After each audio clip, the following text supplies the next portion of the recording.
Nung bago ako napunta dyan sa Alive Center, hindi po ako nakakatulog ng maayos. Tapos po, nasabi ko kay Sir Idel, na sabi ko, Sir, ano ba nangyayari dito sa akin? Dala-dala ko po yung medical certificate ko, yung laboratory result. Nabasa niya doon na mataas daw po ang sugar ko, tsaka creatinine. Tapos sa pinangaralan niya ako, sabi niya, sundin mo itong mga sasabihin ko sa iyo bago kita bigyan ng kung anong gamot dito na meron. Huwag ka masyadong kain ng mga matatamis, maaalat. Dahil nga po, sabi kong ganun, ano po nga yung namamanhid yung kamay ko, tsaka pa ako. Tapos, ang ginawa niya, binigyan niya ako nung nakaraan nitong nag-water therapy ako, yung herbal black coffee. Black tea.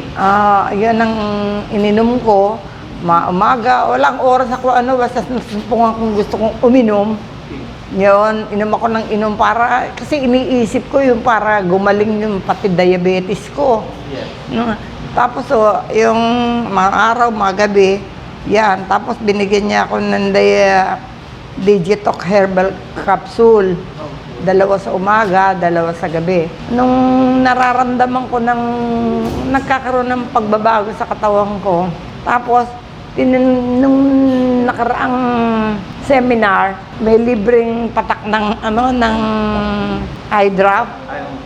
Yung Minceberry, yun. Dan kasi sabi ko, Sir, yung mata ko na operahan na to, wala na akong katarata. Ang mahal ng ng mga gamot ko sa mata. Nagda-dry yung mata ko. Sabi ko, patingin nga po niya, nagpalagay ako sa kanya. Tuwan-tuwa ako dahil malamig yung niya, yung eye drop niya. Tapos yun, bumili nga ako nung dahil kasi alam mo yung pampatak ko sa mata, 1.2 o 1.4. Sabi ko, try ko nga to. Sabi ko, Sir, ano bang niyo dito, yung mga gamot dyan? Buy one, take two. Ay, sabi ko, ang mura nito. Sabi ko, 450 yung tatlo. Sabi ko, palagi kong dala siya. Ganun. Awa ng Diyos, nagmumuta yung mata ko. Awa ng Diyos, naalis na yung pagmumuta ng mata ko. At saka yung sa high blood ko, dahil meron akong pang-BP. Salamat sa Diyos. At unti-unti na nga po yung mga iniinom kong gamot natin dito. Natuwa naman ako. Awa naman ng Diyos yung coffee na therapy na maganda. Maganda siyang inumin. Tsaka yung dito. Opo, hindi dito. Tsaka nung ininom mo yun, mga ilang araw o ilang linggo na na-feel mo na meron ng kagalingan? Mga 3 weeks. 3 weeks? 3 weeks. Until now? Until now. Lahat nung inaano niya, yung tinuturo niya, tama po yung sinabi niya. Ako teacher ko, sabi niya. Tuturo ko lang sa inyo, tapos kayo na ngayon ang teacher. Yun ang inaano niya kanina. Kaya sabi ko, salamat sa Diyos. Di ba niyo narinig yung prayer ko? Yes. Una ang Panginoon, pangalawa si Sir Idel. Akong ganyan. Kung hindi dahil sa inyo, hindi ko malalaman na meron kaming matututunan dito, na kami gagaling.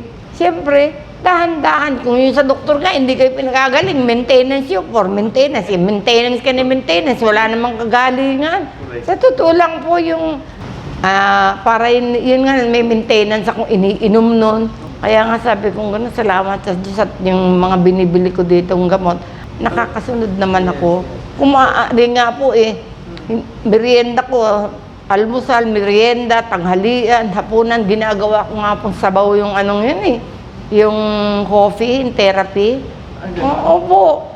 Pinaghahalo-halo ko yung mga sinasabi ni Sir na sabi ko, awa po ng Diyos. Sa may mga sakit na katulad mo before, anong masasabi mo sa kanila? Ang masasabi ko lang po sa kanila, sa mga kasama ko, lalo na yung mga may edad, pagpatuloy lang po nila pumunta dito sa center ng alternative upang sa ganoon, makita nila yung katulad namin na nakagamit ng mga ginawang mga gamot ni Sir Idel, susunod din sila gagaling. Ang number 1 kong iniisip ako nandito, yung mga katulad ko rin na, alam mo, may edad na. Yan.